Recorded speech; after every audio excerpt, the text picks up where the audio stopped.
ស្វាគមន៍មកកាន់ Channel ផ្ទះឆ្នោតរបស់ Admin ថ្ងៃនេះ Admin មានលេខតម្រុយល្អៗរបស់ឆ្នោតយួនសម្រាប់ចែកជូនពុកម៉ែបងប្អូននៅថ្ងៃទី29 ខែ 11 ឆ្នាំ 2025 នេះដូចនេះ Admin មិនចង់ឲ្យចំណាយពេលវេលារបស់ពុកម៉ែបងប្អូនយូរតោះយើងមកតាមដានលេខតម្រុយរបស់យើងទាំងអស់គ្នាសម្រាប់លេខតម្រុយ2លេខមានលេខ65លេខ92សម្រាប់លេខតម្រុយអូស2លេខមានលេខតម្រុយទី1អូស60និងលេខតម្រុយចុងក្រោយអូស90សម្រាប់លេខតម្រុយ3លេខមាន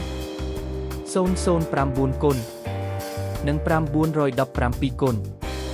សម្រាប់លេខតម្រុយថ្ងៃនេះ Admin សូមជូនពរឲ្យពុកម៉ែបងប្អូនជួបតែសំណាងល្អទាំងអស់គ្នាហេងមានលាភមានជ័យ